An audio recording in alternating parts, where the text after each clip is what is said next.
नमस्कार मित्रांनो, स्वागत आहे तुमचं आयुर्वेदा मराठीमध्ये. BAMS सेकंड इयरचे जे विद्यार्थी आहेत, ज्यांची ऑड बॅच आहे किंवा ज्यांचा रिझल्ट ATKT मधून आला होता किंवा ज्यांचा फेल म्हणून आला होता, त्यांची एक्झाम 27 जून पासून सुरू होत आहे. तर या एक्झामसाठी काय काय गोष्टी केल्या पाहिजे किंवा कोणत्या कोणत्या गोष्टी आजपासून स्टॉप केल्या पाहिजे, हे सगळं आपण आजच्या व्हिडिओमधून डिस्कस करूया. तर 27 जून म्हणजे आत्तापासून 8 ते 9 आठवडे तुमच्याकडे राहिलेले आहेत फक्त, आणि त्यामध्ये तुम्हाला ॲनालिसिस करायचे. तुमचा सिलेबस झालेला आहे, तुमचा किती सिलेबस झालेला आहे, किती वाचायचं राहिलेलं आहे, की काही मुलं असे सुद्धा आहेत की ज्यांनी आतापर्यंत स्टार्टच केलं नाही अभ्यास करायला. तर हे पहिल्यांदा ॲनालिसिस करा. त्यानंतर आपल्यामध्ये सिरियसनेस आलाय का? कारण की खूप सारे मुलं अजूनही वाचत नाहीत किंवा अजूनही त्यांच्यामध्ये तो सिरियसनेस नाहीये. आपण मागच्या कारणामुळे किंवा कोणती-कोणती मिस्टेक्स आहेत जे की केल्यामुळे आपण फेल झालो होतो किंवा आपला रिझल्ट ATKTमध्ये आला होता. या मिस्टेकचं सुद्धा काहींनी एनालिसिस केलं नाही आणि त्यांच्यामध्ये अजून सुद्धा सिरियसनेस आला नाही. त्यामुळे आता सीरियस होण्याची खूप जास्त गरज आहे. आता टाईम आहे ज्यामध्ये आपण योग्य इन्व्हेस्ट करून आपल्याला रिझल्ट पास येणार आहे. जर तुम्ही आजही सीरियस नाही झाला तर तुमचा रिझल्ट फिक्स आहे. जसा आधी आला होता तसाच आजही तुमचा म्हणजे जो येणारी परीक्षा आहे यामध्ये सुद्धा तुमचा फेल म्हणूनच रिझल्ट येऊ शकतो. त्यामुळे आपल्याला सिरियसनेस दाखवायचा आहे. थोडंफार अभ्यास करायला स्टार्ट करायचे. थोडंफार म्हणजे काय करायचाच आहे अभ्यास. त्यानंतर रँडम स्टडी करताय. जे मुलं काही करतायत तर ते रँडम स्टडी करतायत. तर आपल्याला तशा गोष्टी करायच्या नाहीत ज्या की मागच्या टर्ममध्ये झाल्या होत्या किंवा मागच्या वेळेस झाल्या होत्या. त्याच्यामुळे आपला रिझल्ट फेल आला होता. तर अशा कोणकोणत्या गोष्टी आहेत सुरुवातीला बघूया. जे की मागच्या टर्मला अशा गोष्टी घडल्यामुळे माझा रिझल्ट फेल आला किंवा माझा रिझल्ट ATKTमध्ये आला. तर यामध्ये पहिली जी आपली प्लॅनिंग चुकली. आपण जी स्ट्रॅटेजी ठरवली, आपल्या स्ट्रॅटेजीमध्ये काहीतरी चूक झाली. काय-काय चूक झाली असू शकते? तर यामध्ये आपण सिलेबस कॉपीज कधी उघडून बघितली नाही. म्हणजे त्यामध्ये कोणते टॉपिक्स मस्ट नोचे आहेत, कोणते डिझायर टू नोचे आहेत, हे आपण कधी बघितलंच नाही. हे असू शकतं. त्यानंतर PYQचं कधी एनालिसिस केलं नाही. म्हणजे कशा पद्धतीने PYQचा एक ट्रेंड असतो, ज्या पद्धतीने क्वेशन्स येतात, हे कधीच बघितलं नाही. त्यानंतर एक्झामला सिरियसलीच घेतलं नाही. काही मुलं असे सुद्धा असतात, की बाबा जाऊ दे बघतो, जे होईल ते होईल, पास तर पास, नापास तर नापास. ते एक्झामला काहीच सीरियस घेत नाहीत. आणि काही मुलांचं तर असं स्वप्न असतं, की आपण नापास झाल्यानंतर आपल्याला खूप मोठा आपण अभिमान आहे किंवा मी काय BAMS डिग्रीला तेवढं असं मानत नाही किंवा तेवढं महत्त्व देत नाही. तर तुम्ही महत्त्व देत नाही तर तुम्ही एक्झाम कशासाठी घेताय? म्हणजे किंवा मग ॲडमिशनच कशाला घेताय BAMSमध्ये? तर ह्या अशा गोष्टी आपल्याला टाळायच्या ज्या की आपल्या चुका झालेल्या आहेत. आणि जेव्हा अशी मुलं एकदा नापास होतात, तेव्हा त्यांना कळतं की आपण तेव्हा जर सीरियस घेतलं असतं किंवा तेव्हा अभ्यास केला असता, तर खूप काय झालं असतं. कारण की जेव्हा तुमचा रिझल्ट लागलेला असतो, तेव्हा खूप जास्त टेन्शन येतं. आपण जेव्हा फेल होतो, तेव्हा आपल्याला घरी सुद्धा सांगायचं असतं. मित्र पास झालेले असतात, मित्र पार्टी करत असतात. आता तुम्हाला तर सांगायची गरज नाही. तुम्हाला तुमचा रिझल्ट जेव्हा फेल झाला होता, तेव्हा कसं फील झालं होतं हे तुम्हालाच तुम्हीच जास्त समजू शकतात. त्यानंतर यामध्ये अभ्यासातल्या काय-काय चुका झाल्या असू शकतात, तर आपण लास्ट मोमेंटला स्टडी चालू केला असणार आहे आणि रँडम स्टडी चालू केला असणार आहे. त्यामुळे काय झालंय, की आपल्याला कोणतेही स्ट्रक्चर वाईज आपण अभ्यास न केल्यामुळे आपला रिझल्ट त्या पद्धतीचा आला. त्यानंतर रिव्हिजन करणे खूप जास्त गरजेचं आहे. बघा, आपण जेव्हा एखादी गोष्ट करतोय, आपण काय आइन्स्टाईन नाहीये, की आपल्या सगळ्या गोष्टी एकदा वाचले की लक्षात राहायला पाहिजे. आपण रिव्हिजन जोपर्यंत करणार नाही, तोपर्यंत त्या गोष्टी आपल्या लक्षात राहणार नाहीत. त्यानंतर पेपरमध्ये पेपर प्रेझेंटेशनला आपण डायरेक्ट इग्नोर करून टाकलं, की जाऊ द्या कसं पण लिहिलं तरी मार्क्स देतात. अशा पद्धतीच्या चुका झालेल्या असणार. त्यानंतर रायटिंग प्रॅक्टिस जो LAQ आहे, तो किती मिनिटात आपला लिहून झाला पाहिजे किंवा SAQ आहे, हे SAQ आपला त्या-त्या मिनिटामध्ये, त्या-त्या वेळेमध्ये लिहून झाला पाहिजे. अशा पद्धतीची गोष्ट आपण कधीच केलेली नाही. त्यामुळे आपला रिझल्ट कसा आला आहे? फेल आलेला आहे, ATKTमध्ये आलेला आहे. परंतु ह्या ज्या मिस्टेक्स आहेत, या मिस्टेकचं आपण एनालिसिस केलं पाहिजे आणि ह्या मिस्टेक्स आता परत होऊ द्यायच्या नाहीत.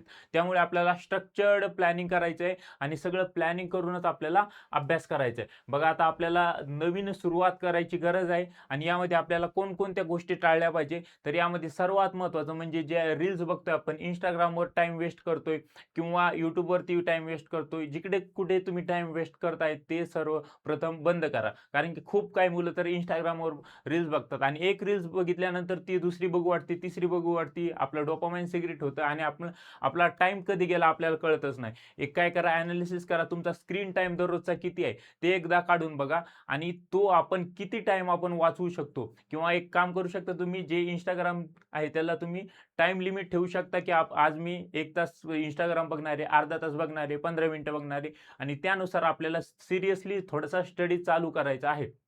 त्यानंतर दुसरी गोष्ट म्हणजे एक फेक प्लॅनिंग बनवू नका. आपण काय करतो, की उद्यापासून मी असं करणार आहे, किंवा ही आपण प्लॅनिंग आहे, टाईम टेबल बनवलेला आहे, मी उद्या 4 वाजता उठणार आहे, असं करणार आहे, तसं करणार आहे. फेक काहीच बनवू नका, कारण की तुम्हाला स्वतःला फेस करायचं आहे, आणि तुम्ही फेस केलेलं आहे ऑलरेडी. काय-काय गोष्टी घडलेल्या आहेत तुमच्यासोबत. फेल झाल्यानंतर किती दुःख वाटतं हे तुम्हाला माहिती आहे. त्यामुळे फेक प्लॅनिंग करू नका. शेवटी उत्तरं तुम्हाला स्वतःलाच द्यायची आहेत.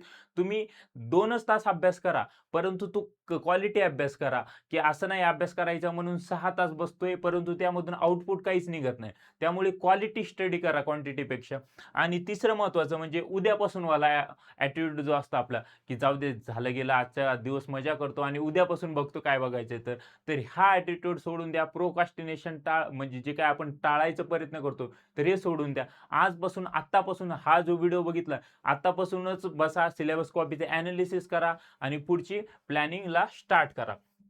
त्यानंतर सर्वात महत्त्वाचे म्हणजे बघा, आजपासूनच ही प्लॅनिंग स्टार्ट करायची. काय-काय करायचं आपल्याला? NCSMची जी सिलेबस कॉपी आहे, प्रत्येक syllabus copy subject wise analysis करायची. त्यामध्ये मस्ट टू नोचे टॉपिक कोणते दिलेले आहेत, आणि सर्वात लास्टला जे आहे ती ब्लूप्रिंट असते. म्हणजे कोणत्या टॉपिकवरून एस-क्यू येणार आहे, पहिला एस-क्यू कोणत्या टॉपिकवरून येणार, दुसरा कोणत्या टॉपिकवरून, त्याच पद्धतीने सगळे 8 एस-क्यू जे आहेत हे कोणत्या टॉपिकवरून येणार आहेत हे सगळं दिलेलं आहे. त्याच पद्धतीने एल-क्यू सुद्धा दिलेलं आहे, की या टॉपिकमधून एल-क्यू येणार आहे. त्यामुळे ते पहिल्यांदा टॉपिक प्रिपेअर करायचे आहेत आपल्याला.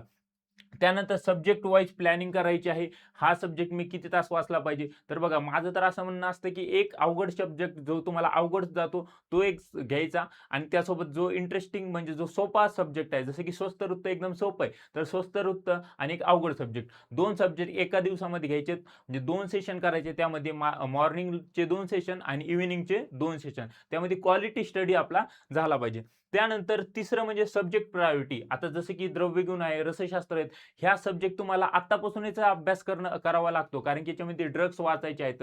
हे जर तुम्ही लास्ट मोमेंटला जर करायला गेलं तर खूप जास्त अवघड होतंय. काही गोष्टी आपल्याला समजत नाहीत, मग आपल्याला ते पाठ करावे लागतात, आणि पाठ करताना सुद्धा आपल्याला खूप जास्त त्रास होतो, कारण की सगळ्या गोष्टी आपण पाठ करू शकत नाही ना. तर त्यामुळे आताच स्टार्ट करा, आताच त्याचं प्रिपरेशन करायचं आहे. त्यानंतर महत्त्वाची गोष्ट म्हणजे यामध्ये बघा, 2 सेशन करायचे आहेत आपल्याला. एक मॉर्निंगचे 2 सेशन आणि इव्हनिंगचे 2 सेशन. यामध्ये आपल्याला रँडम स्टडी कोणता करायचा नाही. स्ट्रक्चर्ड वाईज सेशन्स बनवायचे आहेत, आणि त्यानुसारच पूर्ण प्लॅनिंग बनवायची. म्हणजे जर आज हा टॉपिक वाचला, तर म्हणजे एक इंटरेस्टिंग टॉपिक वाचला, तर त्याबरोबर थोडासा कंटाळा येणारा टॉपिक किंवा जर अवघड वाटतो तो वाचा. म्हणजे दोघांचं कॉम्बिनेशन कसं माणसाला बॅलन्स बनवून देतं.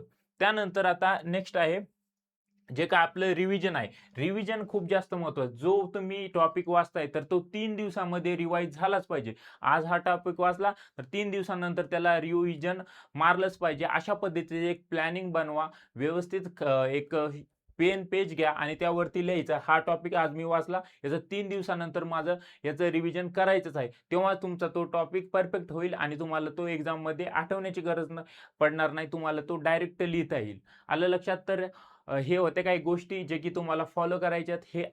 ही जर गोष्ट तुम्ही फॉलो नाही केली, किंवा आजचा जो व्हिडिओ आहे हा इग्नोर केला, तर खूप जास्त नुकसान होईल. कारण की जो मेन टायमिंग असतो परीक्षेचा, आपल्या मुलांना जाग कधी येते?